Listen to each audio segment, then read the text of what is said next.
Hi, everybody. My name is Kelly Charles. I'm an NFDA board member and also the Learning Committee Chair. I'd like to welcome everybody to today's presentation, Cybersecurity, What's the New Normal? This program is sponsored by Brighton Best, an NFDA Platinum Premier Partner, Jaylen Franco, Fastener Systems, an NFDA Silver Platinum Partner, Rotoclip, an NFDA Silver Premier Partner, Worth Industry North America, an NFDA Silver Premier Partner, Advanced Components, AFC Industries, AIS, BTM Manufacturing, Copper State Nut and Bolt, Steel Fastener, Sems and Specials, Sunfast, and SW Anderson. Now I'd like to introduce our speakers for today, Will Snyder and Jeff White from WTC IT Services. If you have any questions, please use the chat feature and we'll answer them at the end of the program. We hope everybody learns some valuable tactics today to keep your cybersecurity environment safe. Over to you, Will. All right. So just a quick introduction. So Jeff and I work for a company called WTC. I'm an owner. We are based on the West Coast, but we have clients all over the United States. We actually specialize in the fastener industry. Half of our technical staff has worked for different fastener companies in some capacity in the past. And so we are very familiar with the industry. So today, really what I want to do is look at what the new normal for cybersecurity is. If you look at this graphic, I'm sure if you know the media, everything is, security, security, security. Well, it's, as you can see, it's continuing to be a really big problem for companies and the amount of money that is going out the door. There's a nice graphic that hopefully that is not the way that you're the way that you see cybersecurity, but there are a lot of companies that are just sort of holding their breath and hoping that nothing happens and the business as usual. And then when something does happen, it's like, oh no, what do I do now? This is another, if you look at what the cybersecurity world is like now, even younger kids are getting involved, and it was just a really cool graphic that I brought up. So the new normal. So the thing to realize is that now cyber crime is actually a legitimate business in other countries. So they go to their office just like we would, but their job is to actually break into companies in other countries and take their money. And so it's not just like in some dark, house somewhere in the basement that there's hackers trying to break into your companies. It's actually become a legitimate business. And so it's really become mainstream. We used to think that we could stop, ransomware and malware from happening. But now it's not a matter of if, but when. And so it's a different approach. It's trying to put things in place and have an understanding of when something does happen, what do we do? The shotgun approach to breaches is really, they're not going to target a fastener company normally that has 20 users and it is in whatever state. They're not going to target you directly. They're going to just send out a lot of vulnerabilities and code to try and breach any company that doesn't have protection. And so they're not targeting you, but in effect, they are targeting anybody that doesn't have the right security in place. So you could be hit just because of that, not because of who you are, or the company that you are. As you probably have all seen, this very sophisticated phishing schemes now with ACH and email that, there's many, some of our clients, and I'm sure there's people that have sent money to, companies that weren't actually the ones that were supposed to get it. So, and then invest in cyber liability, and I'll talk about that a little bit more. So what we're going to cover today is really more general concepts. I'm going to try not to get too technical because it can get very technical in securities. Ways to secure your business without, large costs, because that's, everyone's concerned as well. I don't have the money or I don't have the budget to, put in this big security plan. Well, there's a lot of things, and I'll show you some of them that are very inexpensive and can be put in place without big budgets. Some of you I know in the fastener industry, we have some clients that are in that have stricter requirements from the Department of Defense. If you have contracts and or aerospace or things like that. So I'm not going to get into detail of that because that is a much stricter requirement than what I'm going to talk about today. But all of the things that I talk about are actually included in those stricter rules. And I will give examples of products that we like to use, but there are multiple products in each category that you can use. So we'll just go over some that we specifically like. So 6 points: secure the edge of your network, secure your endpoints, secure the actual network, the data, educate, and then test your response. Again, trying to keep it light so that it doesn't, it's not too serious with security, but in this scenario, we're not trying to keep things of your company that has happened secret. We're just trying to keep people from getting in. Secure the edge. So DNS proxy. So this is really, you want to protect your company at the internet edge. And so a DNS proxy really is a product that is a content filter for the internet. So once data leaves your network, these companies know where all the bad servers are, or most of them, on the internet.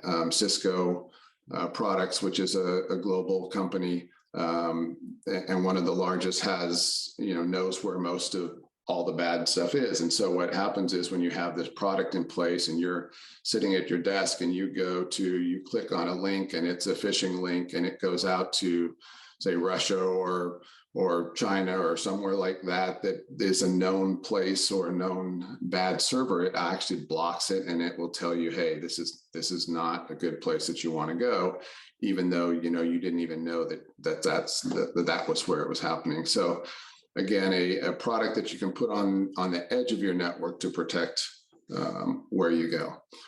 The other thing is, if you haven't changed if you haven't updated your network or your systems in the past 3 years, through the course of this presentation, you'll see a lot of talk about next gen. And next gen is really, has changed significantly in the last 3 years. So if you haven't taken a hard look at your security and your hardware and software in the last 3 years, I would highly recommend that you do. So a next gen firewall really has advanced feature sets that the older firewalls don't have. And one of those is the geo-blocking, the content filtering, IPS, IDS, which is intrusion detection systems. And they come standard with the newer firewall. So it's not even additional cost in most cases, to where it's really just turning it on. And to have a next gen device really helps to protect you at that edge with a very simple product. So geo-blocking, you're really blocking all the countries that you don't do business with, and that will stop the traffic from actually even trying to hit your network. So if you're not doing business with Russia, or you're not doing business with countries that are known to be questionable, it will actually block the traffic from those countries so that it doesn't even touch your network. So if you think of, hey, maybe I deal with 10 different countries and I block the other however many countries, then that actually helps to decrease the amount of traffic hitting your network all at one time. So it's really critical, and it's a really easy sort of checkbox. And these are the countries I allow, and these are the countries I don't. The content filtering, again, for your staff, filtering the categories of the web. So, gambling, pornography, sometimes drugs, guns, things like that, where they're not as diligent with making sure that there's not phishing on their websites and in their ads. There's a higher potential for phishing and ransomware to be in or on websites that are of specific categories. And so you can block them by categories and then be alerted if your staff is actually going there. So that's another really important thing. The IPS IDS is, I won't go into that, but again, it's a checkbox to say, hey, I'm going to detect and then block bad things happening on the outside of the network and not have to worry about it. The remote access for VPN and MFA. So this is really key for people working from home, especially with COVID. And hopefully everyone knows this already. But no remote desktops from the outside of your network unless you have a VPN in place. So if you're sitting at home, hopefully no one can click on a remote desktop icon and go directly into their work. It's fine to use remote desktop, but you want to connect via VPN first, virtual private network, and then you want to have a multi-factor software in front of that so that you have to get a code to your phone or have them call you or text you. So you want all of those in place when you're connecting remotely. So basically the challenge here is if somebody took over your machine at home and there wasn't a multi-factor in place, if they're sitting on, say, your laptop at home and they happen to take it over and then you go to connect to your network or they try to connect to the network in the office, they could do it without anything stopping them. Whereas if you have the multi-factor, they wouldn't be able to, say, connect to the network without having your phone also. And so very, very critical to make sure that there's no remote desktop to the outside and that you have multi-factor in front. So this is an example of the Cisco Umbrella product, which is the DNS filter. Just a quick graphic that basically they're taking care of your network for you by filtering through all of these different categories. And again, this is a very inexpensive piece of software that just goes on the very outer edge of your network. This is an example of Meraki firewall, which is our firewall of choice for small to medium businesses. And the reason is because it has so many features built in. So this shows the print's a little bit small, but the bar graph at the top is daily how many attacks happen, then what the attacks are on the left, and then what countries are coming from on the right. And all of these features are built into the firewall. Duo is a multi-factor authentication software, and it's owned by Cisco also. But what it allows you to do is control who connects to your network. So this is a multi-factor authentication. So you get codes to your phone, and it's in this, they have the option to where it says, send me a push. That actually is literally, you have an app on your phone. When you say, send me a push, the app pops up and says, do you allow or not? And you hit a green button, allow, and a red button, no. So it's not even having to put codes in. But you can have different levels to where literally if somebody didn't have a Windows 10 machine or whatever, or a Windows 11 machine, and they're trying to connect to your network, you wouldn't allow them. If they don't know the machine, you could not allow it. Or so there's a lot of different security features that you can put in place by just putting a multi-factor authentication software in front of all of your remote access. So secure the endpoint. So this is really a new, it used to be that, oh, I got antivirus on my machines and so I'm good. Well, that's not the case anymore. Old antivirus software, if you haven't updated it, I would say literally if you haven't looked at it within the last year, a lot of changes have happened. And so the next gen endpoint protection, and we'll go into it in a minute, is completely different than 3 years ago. Password policy and access control, and then device updates and patching.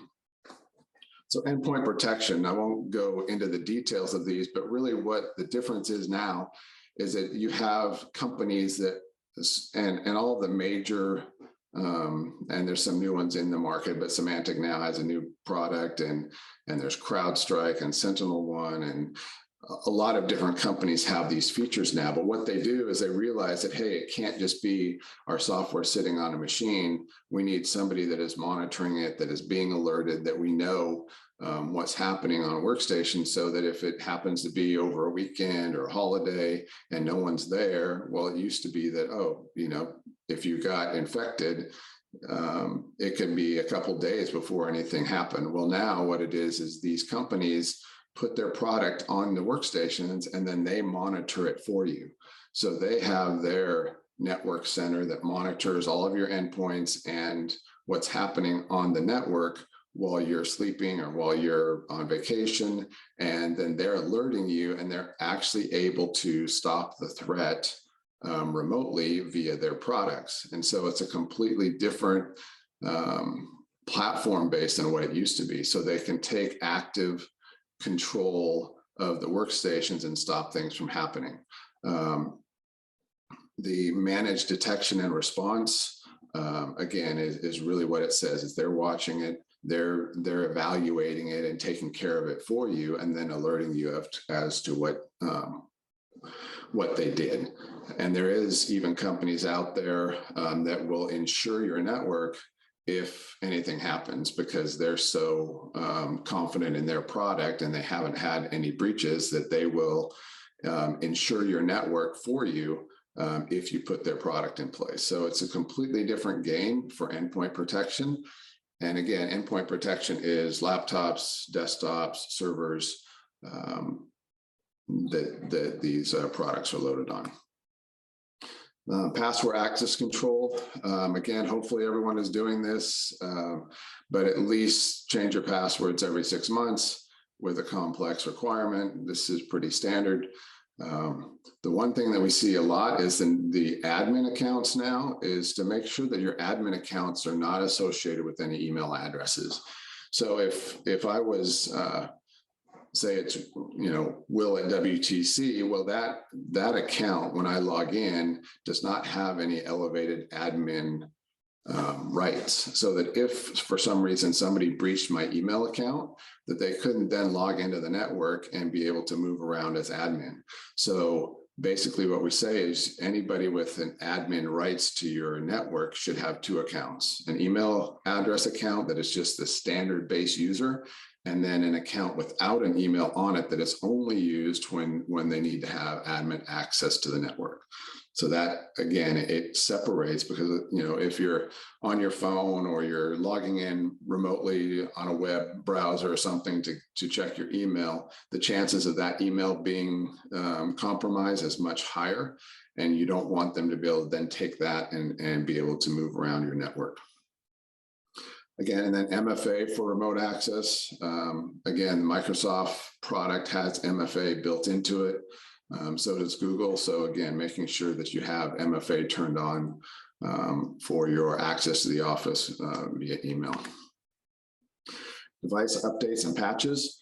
So recommend using a remote machine management, which is basically a piece of software that you load on each workstation, that then schedules the updates and makes sure that they are keeping up to date, and then can schedule them after hours. So as many of you might have seen, the Windows updates, some of the bigger updates, sometimes if your machines are not newer, can take an hour just to do a Windows update.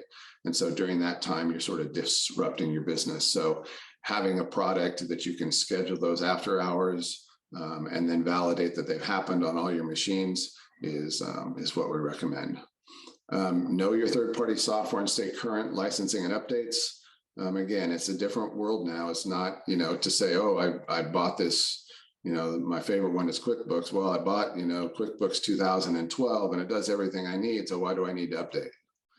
Well, you're putting your financial software at risk because you're using an older version that they're no longer supporting and they're no longer doing security updates for. So just be aware that you want to stay as current as possible with your licensing and updates.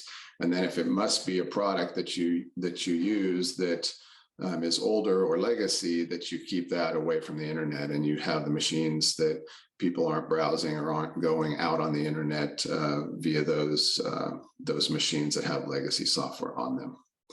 And then perform an internal vulnerability scan yearly. And basically what that is you put a piece of software on that scans the whole network and looks at all the machines and all the devices and says, okay, we know what the current standard is. Do these machines meet these requirements? And then it gives you a report of all of them that don't, and then you can take care of those. So very, very important to periodically do those scans. All right, so securing the network. So again, the first one is the endpoint protection, which I just talked about. Really important for the endpoints and the server. So it's the same on the server as on the endpoints. Same with the policy, password policy and access control. Recommend actually not using the administrator account on your domains any longer, that you want to make sure you have separate accounts and disable that administrator, because from a risk standpoint, hackers or people wanting to do damage know that there is always an administrator account out there. And so if they can just get a hold of that administrator account, then they have full access to the network. So disabling that and having separate admin accounts is very important. Again, the server updates the same as the workstations. You want to keep up to date with them. And use software that can do that. Smart switches and access points. A lot of you have access points in warehouses. If you're using wireless warehouse or just wireless in your offices, making sure that those access points are new or newer, because the technology has changed drastically in the wireless access point world. And if you haven't updated them in the last 3 years, I would highly recommend that you update the technology around access points, because you do have the ability for people to see wireless networks from outside the building. And so you want to make sure that you have the best possible security there, and make sure that you have guest connections, so that you're not giving the network wireless connections out to people. And I highly recommend using that guest access for employees that have cell phones that connect also, so that there's no reason for them to actually have access to the local network unless they're doing inventories with, if you have your ERP software on cell phones, and that's a little bit different. But again, separate out that access point traffic from internal network and guests. Smart switches, again, being able to see everything that's happening on your network and allows, and I have a graphic for that, but allows you to go down to the individual switchboard to see if you're having any issues. The vulnerability scanning and testing, again, just making sure you're doing that yearly. And then we talked about the RMM, remote machine management, allows you to monitor and see the updates on all the devices. We're highly recommending now that no email on-prem any longer, especially Exchange. The Exchange software and servers have been hit really heavily recently, and Microsoft does a really good job in the 365 era compared to Exchange. And so again, they put so much security into their Office 365 account product, and then if you have it on-prem, it's really up to you to do all those updates and keep those updates current. And again, it's a very big risk to have your email hosted locally. So this is an example of the network vulnerability scanning, and this is just an IP address that this one happened to be medium, but if there was something critical on it, it literally looks at all the different software running on each device and then see if it is actually current or not. And then it gives you this nice report of every single device on the network and the status of that device. So to do that yearly, just to make sure you're keeping up with it, is recommended. If you happen to find a lot of critical items, then fix the critical items and rescan it, just to make sure that you don't have anything out there that is critical or high vulnerabilities.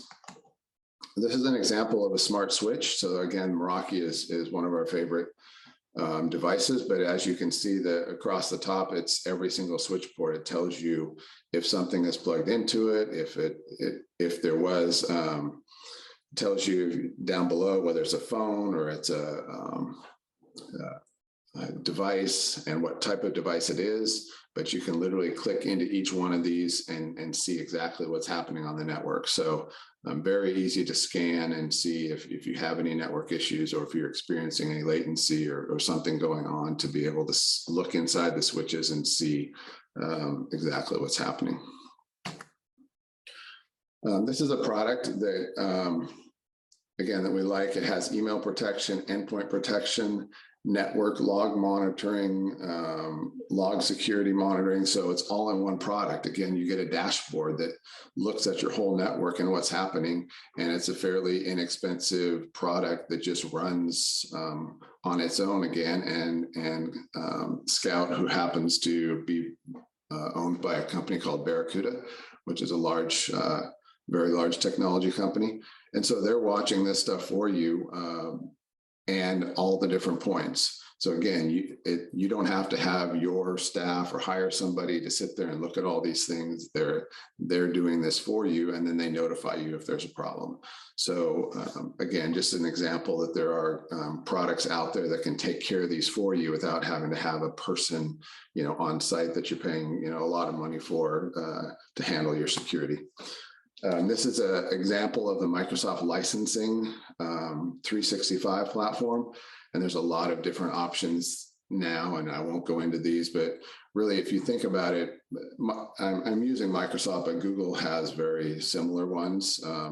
Both of those companies are, as you know, multi-billion-dollar companies, and they spend billions of dollars a year on security. And so to use a product that is invested that much in security is highly recommended compared to hey, my brother has an email server and it's worked fine for the last, 20 years. Why do I need to change it? And it really comes down to you want to be using companies that are well-grounded, that have put a lot into security, because again, it's the livelihood of your business.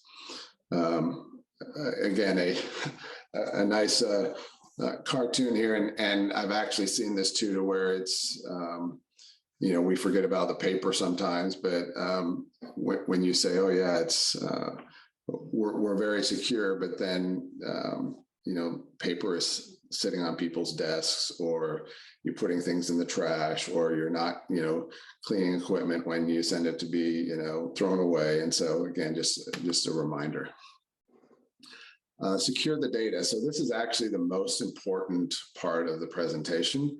And the reason that is because everything else fails if the endpoint security doesn't work, or somebody, gets into your network and bypasses everything else that we put in place. Having your data stored, a backup of your data stored somewhere that people can't get to, and being able to recover is critical. So I had a company that I consulted with. Unfortunately, it was after they got hit with ransomware. And when I was doing the risk assessment, it came down to the reason that they basically lost everything is because they didn't have multi-factor authentication in front of their cloud backups. And so when the offenders got into their network, they were able to actually go into the cloud backup and delete all of the cloud backups before they turned on the ransomware. And so when they turned on the ransomware, there was no backups. It encrypted all their machines, all their desktops, all their servers, and no backup. And so they actually did have to pay the ransom and get the decrypt keys back. And in the case of this company, it was $1 million ransom, and they were out of business for 7 weeks.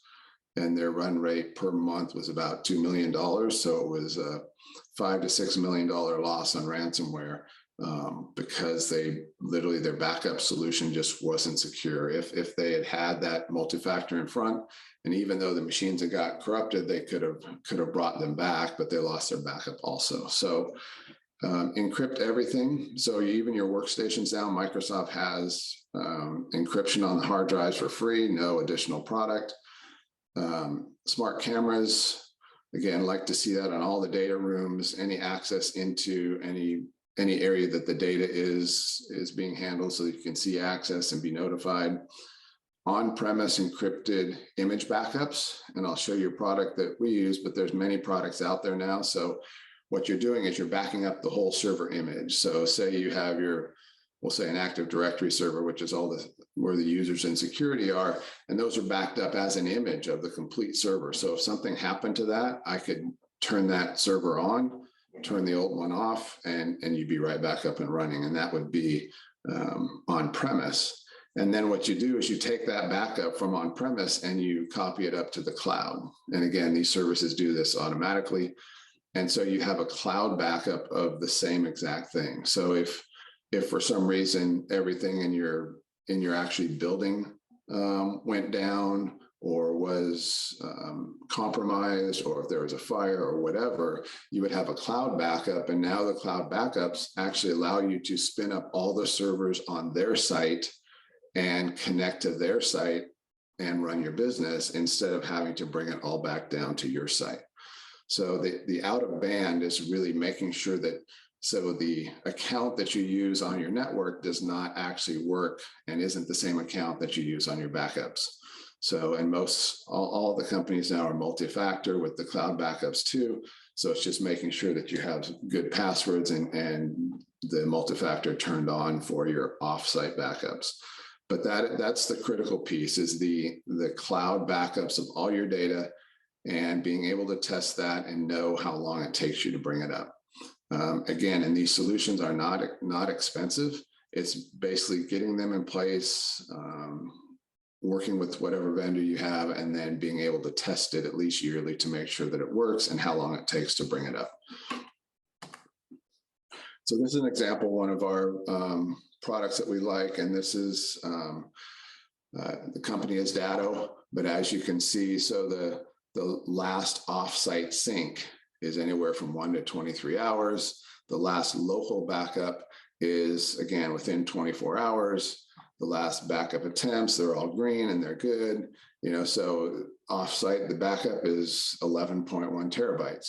So it shows you each server, it shows you that it was successful. If one of these happened to go red, you get an email that says, hey, this server didn't get backed up for this reason. But you have local and you have offsite happening daily, so that at any point, the most you have to go back is 1 day. And you can turn those frequencies up too, depending on what your need is. This is just an example of Meraki Cloud camera system also, to where again, not a lot of expense, but you put them in place and then you can scroll back and see, where things are. And hopefully most of you have some sort of camera security system in place anyways, but make sure that you have it on your, so that you can see who comes in and out of wherever your data is stored if you have it locally. Okay, again, and all of you have probably had something similar to this pop up on your screen, and hopefully you're not one of the people that click them. So the next biggest thing is really education. User security awareness is actually one of the largest risk areas is your staff. We put all this great stuff in place, but if they're clicking on emails and they're clicking on links and not knowing how to see that a potential link or email is suspicious is really key to your business being safe also. So there's a couple of good companies. I'll show an example of one that we really like, but you have a program that is doing security awareness, cyber awareness training, and it's all automated online, where you watch a 15-minute video, and all of your employees sign off, hey, I watched it. And then what these companies do, well, they'll send out fake phishing campaigns that will try and trick your users into clicking on the email. And if they do, then it records it, and then it sends you a report that, hey, Joe clicked on one and Sally clicked on one. And so then you can have those users go back and take more training. And so you run these campaigns quarterly, and they have it all automated online. And and it's very little overhead, very reasonably priced, and then you're constantly training your staff on any of the new stuff that comes up. The financial ACH phishing, that's, huge for, the potential of losing money. And so just making sure that your staff is constantly being sort of, in a way, bombarded with, hey, make sure you stop before you click on things, make sure that you're checking the link to see if it's a legitimate link. All of those things are all covered in this education. And eventually your staff will get, better and better at that, and your risk goes down. So, I love when somebody sends me an email, hey, is this email good, or should I click on this or not? And it's like, well, hopefully, but at least you're asking me. And so that's a good thing. And so you want them to stop and ask versus like clicking and then saying, oh no, look at what I did. Again, education, something as simple as, oh wait, I can send my stuff home and then work it at home, and that's much easier. Well, yeah, it is, except for the risk at home also. This company, KnowBe4, is the one I mentioned. They're very good. They have lots of training programs, again, very inexpensive to use their products and set them up. And there are a couple other out there also, but just be aware that you need to have a training program going on with your staff constantly. All right, test response to everything. So this is probably the area that gets the least attention. And of all the risk assessments that I do, 99% nobody tests their disaster recovery. Backups get tested a little bit more, but it's really critical to know how long it takes to recover, what type of data have you recovered. And just because you put a disaster recovery plan in place 3 years ago, well, what technology has changed in that amount of time, and was that included in the new test? And so it's really critical to make sure that you're testing it and you're documenting it. And then, okay, if I have to bring up all my servers at a remote site, how long does that take? Okay, it takes 2 hours. Is that acceptable? Or it takes 4 hours. Or wait, I have to bring my data back from the location that I copied it to, and that's going to take me 4 hours. Well, I've increased my data a lot over the last 3 years. Well, now that takes 6. Is that okay?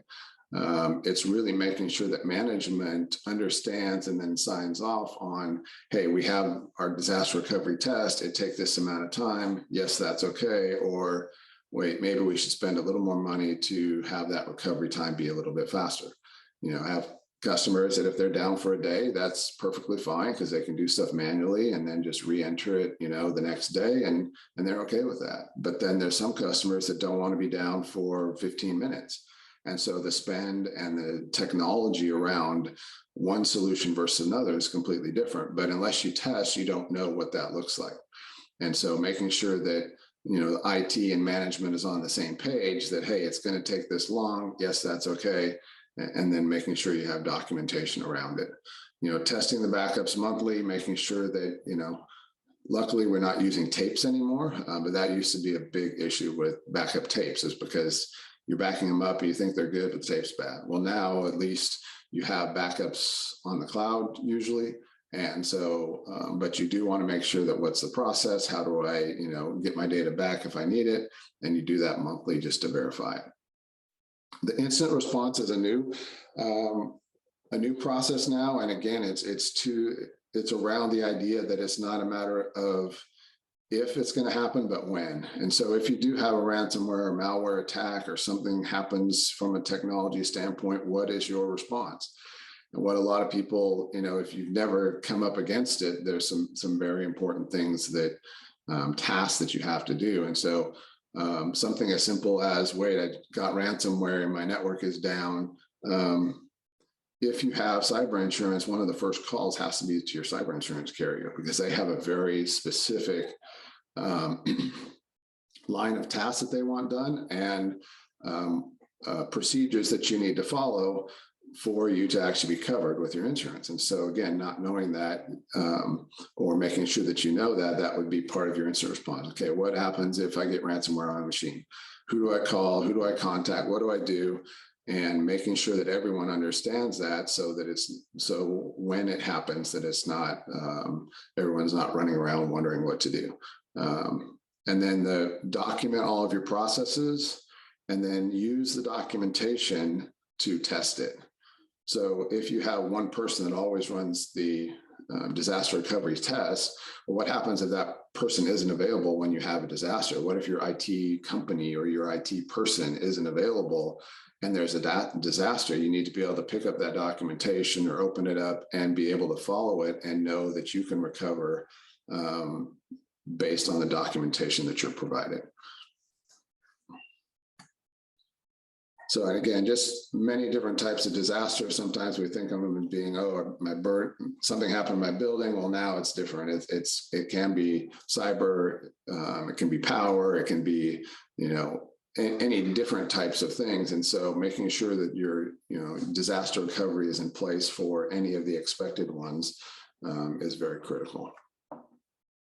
So on the bonus point to the 6 points is really cyber insurance. And I'm really hoping that no one on this call doesn't have cyber insurance, because it is very critical. Again, it's not if, but when. And if you went through all the products and the things I've talked about today, you could go from, say, a 50% protection to a 85, 90%. But that last 10% is really where your cyber insurance comes in, because if somebody wanted to target you for whatever reason, disgruntled employee or competitor or something, they're going to find a way to get through. The governments can't keep themselves safe, and the large companies can't keep themselves safe. So it's more, what is your plan when it happens? But then also, you need to make sure that you have business disruption insurance, cyber liability insurance to cover the cost of an event. And again, like I talked about previously, it can be in the millions of dollars very quickly and very easily. And so making sure that you have something in place. Again, I insure some insurance companies, so I have a little bit more knowledge about this than some, but also your business disruption insurance can be triggered by your cyber policy also. So really understand from your insurance provider what is covered and how to respond when something happens. All right. So in review, the 6 points: secure the edge is really the DNS proxy, protecting the internet from going to bad places. Secure the endpoint, which is your next generation endpoint protection. If you haven't updated it or looked at it recently, make sure that you look at what the new products are out there and then validate. A lot of times you might have a product that has newer versions and newer offerings, and you just didn't know about it, and paying a couple extra bucks per user, and now you get their new next gen product. So very important. Secure the network, the smart switches, and your access points, especially in warehouse environments. Make sure those are updated and current. Secure the data. So offsite backups, again, critical. Make sure it's out of band, being it's not tied to your network in any way, and that it's tested. Educate, security awareness training, continuous education now, every year, all the time. It's not like you get a certain amount of knowledge and then you don't have to train anymore. And then make sure that you test your DR and document. So after all this, really, what is the new normal? It's that all the companies are at risk. It doesn't matter that you're a five user, 100 user. Hey, I don't have anything important that anybody would want. Just realize that all companies are now at risk. And having a simple antivirus software, oh, I'm covered, I have antivirus, is not enough. It's a multi-phase approach to making sure that you have security that works. And then the management and staff being educated to the risks. So understanding that management needs to understand that, hey, there's a bigger spend now than there used to be on IT and cyber. There didn't even used to be a category called cyber insurance. I mean, cyber spend for these products or these things. And so now, companies will have to spend a little bit more. It doesn't have to break the bank, but you do have to spend a little bit more to make sure that the right security is in place. And there are low-cost solutions for small businesses, and so you don't feel like, oh, I can't afford cybersecurity. No, it's a must. And then, as we mentioned, cyber insurance. All right, and so that completes everything. And so I'm open to any questions. Jamie also knows how to get hold of us if you have any other specific questions after this, and I believe that she's going to make this presentation available to everyone. So I'm happy to answer any questions. So, Will, hey, this is Jeff White, guys. Thanks for visiting the seminar today. We had one question come in, and it's asking, is a password is a password not good enough for a VPN? And I know I can speak from our engineering point of view. I remember during the pandemic when it started and the work from home environment became so prevalent, there was all new connections coming into businesses now because of the work from home. And I remember our engineer, Tommy, saying that ransomware was actually attaching to VPNs, and that was a way that they were coming in. And that's a broad answer. I'll let Will do a little more technical answer to it, but what would you say is a password not good enough for a VPN, Will? And actually it's not. So the thing is a lot of people, if you have a typical way, say you have a Windows 10 machine with a VPN connection and you open that VPN connection and then you're connected to your network. If somebody was to be on that machine, they could easily get access to your network. So just having it, and what we find is people have passwords that are actually coded into the icon or the link for the VPN. So they're not even having to double click, I'm sorry, to type in the password. So they click on the icon, it's already embedded and they just connect to the office. So if somebody happened to take over your laptop or desktop and they clicked on that link, they would just be connected. And so the multi-factor authentication, if you're going to get cyber insurance, is one of the first questions they ask is, does all remote access to the network have multi-factor authentication? And so it might be that you have to type in the password every time. And, that's better than somebody that has an icon that just goes directly in. But the multi-factor authentication is really key to making sure that somebody can't just take control of your computer and get into the network. So that's why that's now becoming almost a definite requirement from work from home environments. All right, guys, just so you know, if you do have any questions, go ahead into that the chat box and send those through right now. If not, like Will said, we're available for any kind of conversation that you have, or even if it's just to discuss your options and give you some advice, or however else we can help you out. All right. We don't have any more questions at this time. Jamie, do you want to take over, or Kelly? Thank you for your question. Appreciate it. Sure.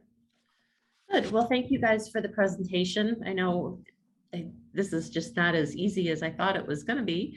But yeah, a lot of good food for thought, and hopefully people go back to their companies and, ask the good questions. So if you would, please take a moment to complete the survey that will be sent to you via email. Surveys are really important to us because we want to make sure that we are getting good feedback and that we're offering you relevant and valuable programming, both in person and virtually. We're looking forward to our next virtual program, which is a joint NFDA YFP panel discussion on August 10th. Registration is going to be open soon. We also have the in-person executive summit in Naples, Florida, coming November 9th through the 11th. More information is going to be available shortly, but please save the date. And thank you again for participating today. Hope to see you all at our next presentation.